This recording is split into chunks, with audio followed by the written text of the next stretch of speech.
그린 수소만 있으면 우리는 수소 DRI, 수소 환원철 가능해 라고 얘기를 하더라고요. 그런 걸 보면 너무 충분히 위협적이고 정말 우리가 지금 실기하면 안 된다. 이제 우리 중국보다 낫겠지라고 할 상황이 아닌 것 같다.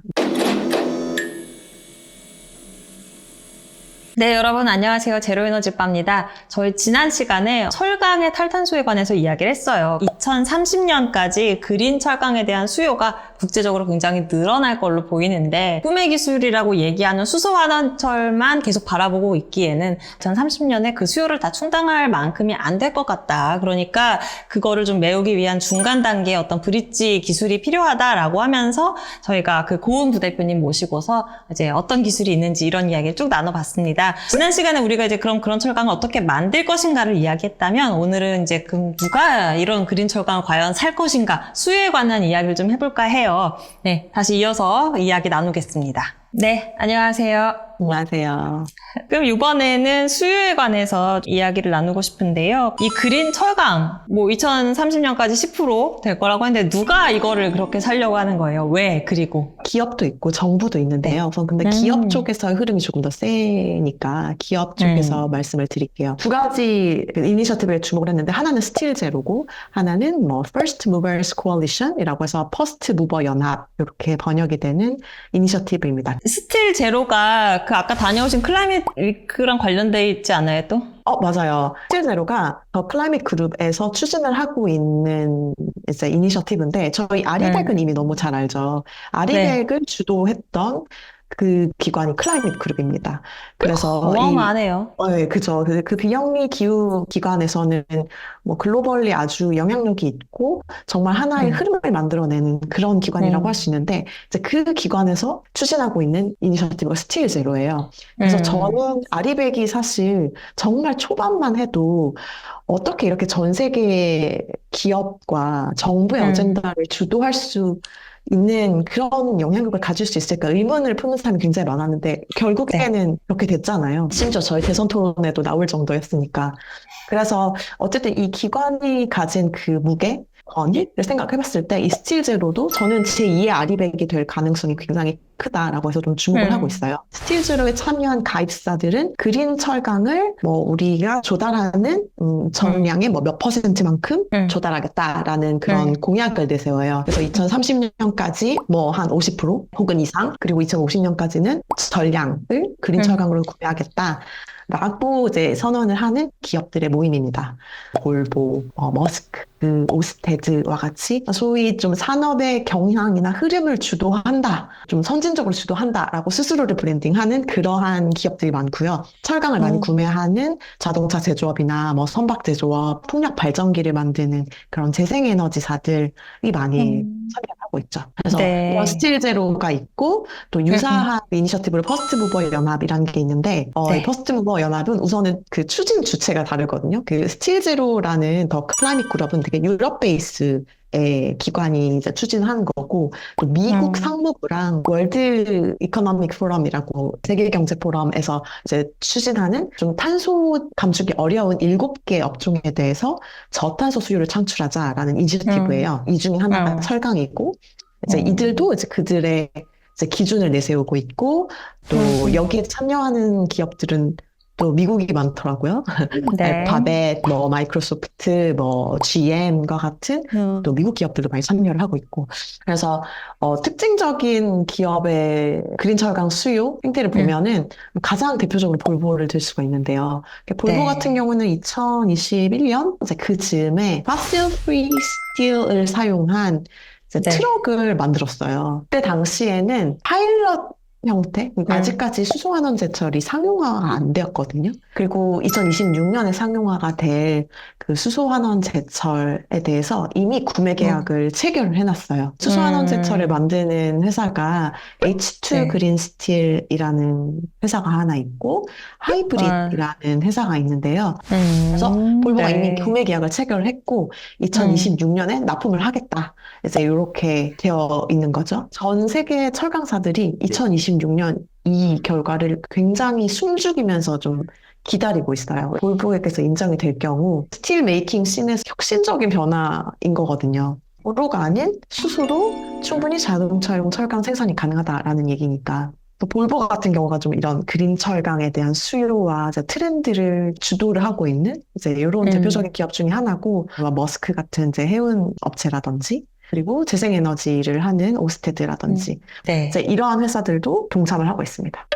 정부는 캘리포니아 정부밖에 없는데요. 네. 캘리포니아에는 바이클린 캘리포니아라는 그 프로그램이 있어요. 조달 프로그램이 있어요. 정부 조달 프로그램. 그러니까 건설 자재에 들어간 뭐 시멘트, 유리, 철강 같은 경우에는 저탄소 품목만 공공 조달에 입찰을 할 수 있다. 이제 캘리포니아 정부도 저탄소 철강만 구매를 하는 그린 철강 수요자인 거죠. 그리고 이 바이클린 캘리포니아가 작년에 바이든 정부에서 연방 정부 차원으로 확대를 하자 결정을 했어요. 바이클린 뭐 아메리카가 되겠죠. 뭐 새로운 조달 프로그램 이름은 이제 이 네. 부분에 대한 밑작업이 지금 진행이 되고 있는 상황입니다.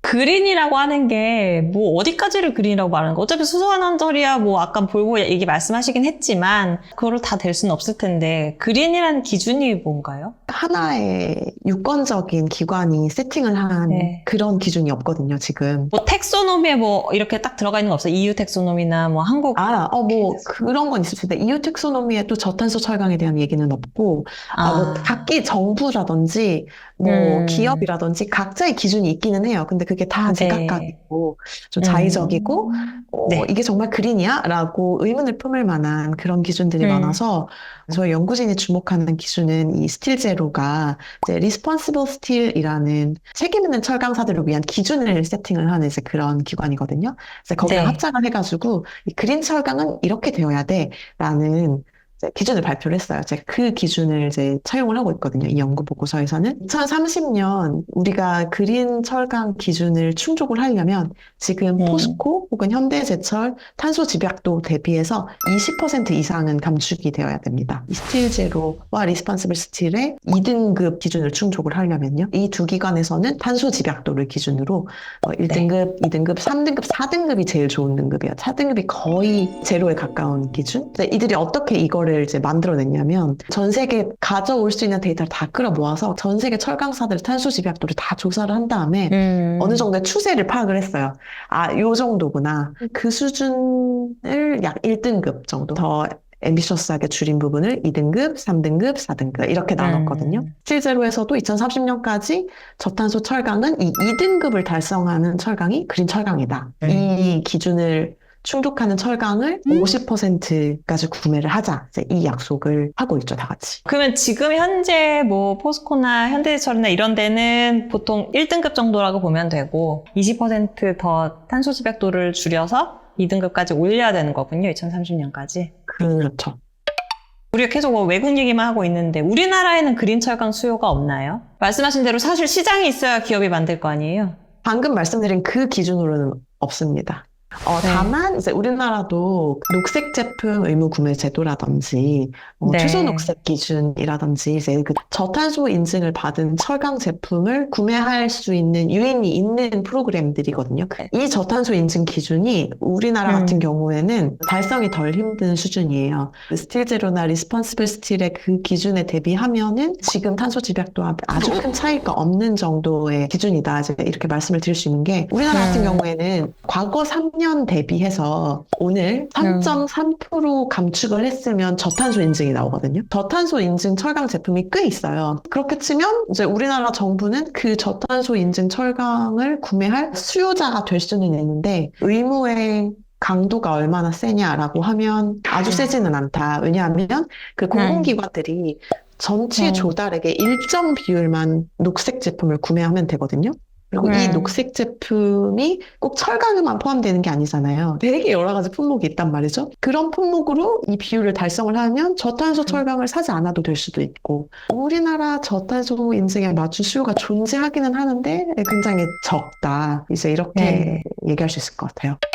요번에 이제 보고서 이 내용에 이런 게 또 있더라고요. 2050년 한국 철강업계 생산 능력은 작년보다 2.5% 감소한 7,450만 톤이 될 거다. 뭐 글로벌 철강 수요가 줄어서 그런 건지 아니면 우리나라가 석유화학과 마찬가지로 계속 다른 나라에 뭔가 경쟁력을 뺏겨서 그런 건지. 엄밀하게 말씀을 드리면 생산 용량이 감소할 것이다라고 보고서에서 적고 있고 생산량은 사실 가동률에 따라서 훨씬 더 높이면 생산량이 올라갈 수도 있거든요. 근데 생산 용량이 줄 것이다라고 표현을 했고 이유는요.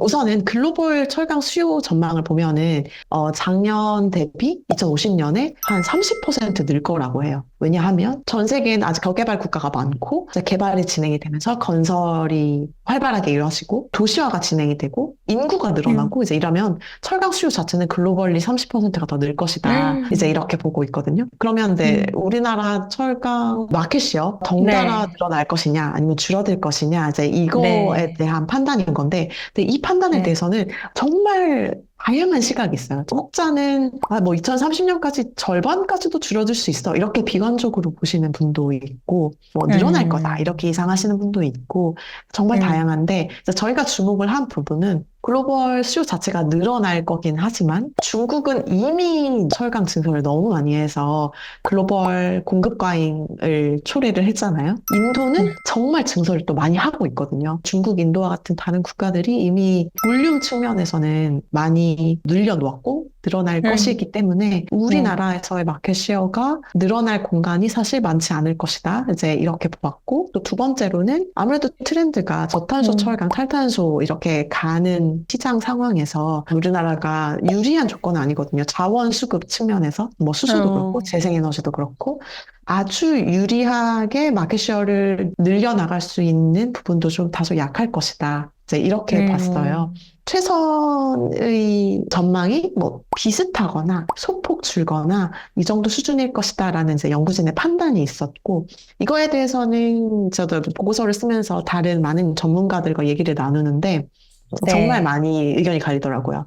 너무 긍정적인 전망이다. 이렇게 보시는 분도 있고, 훨씬 더 줄어들 것이다. 이제 이렇게 보시는 분도 있었습니다. 저는 또 사이드 스토리를 하나 말씀을 드리면, 너무 비관적인 전망을 사실 채택하고 싶지 않았던 게, 그렇게 되면 사실 너무 쉽거든요.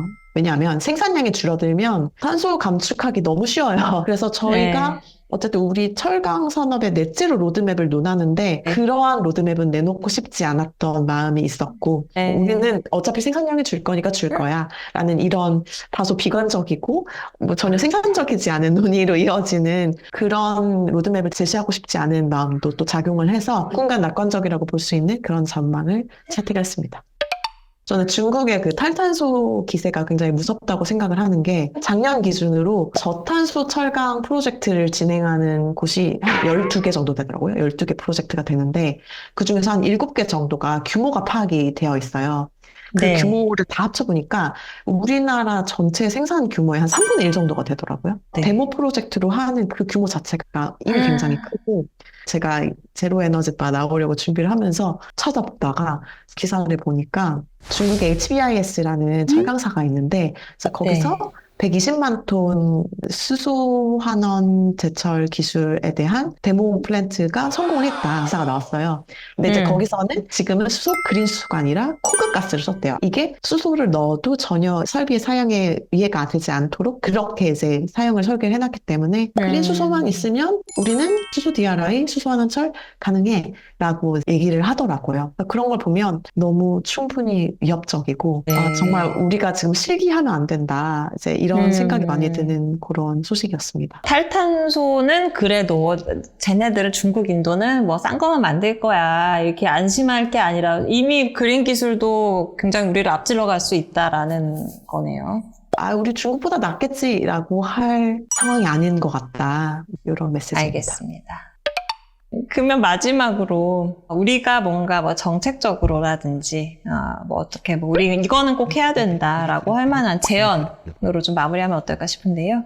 3가지만 말씀을 드릴게요. 전 DRI 기반 전기로를 빠르게 증설을 해야 된다. 그리고 그를 위한 DRI 수급선을 확보해야 된다. 그리고 철강사들의 이런 전환을 가속화할 수 있도록 정부 차원에서 생산비 부담을 좀 줄여주고 또 그린 철강에 대한 수요를 창출해 줄 수 있는 그러한 정책을 입안을 해야 된다. 이렇게 3가지입니다. 오늘도 이렇게 또 1년 만에 나와주셔서 고급 정보 알려주셔서 대단히 감사합니다. 네, 감사합니다. 네, 여러분, 저희가 제로에너지바가 지난 한 1년 남짓 되는 기간 동안 정말 쉼없이 달려왔는데, 이 지점에서 저희 좀 약간 쉬었다 가려고 합니다. 열심히 했는데, 이렇게 고퀄 영상을 찍었는데, 구독자는 그렇게 늘지 않고 있고, 약간 살짝 삐진 것도 있고, 그리고 무엇보다 이제 저희가 이제 캅을 또 앞두고 있잖아요. 기후변화 협약 총회가 또 있기 때문에 그것과 관련된 영상을 좀 준비하기 위해서 한번 좀 숨을 고를 타임이 필요했어요.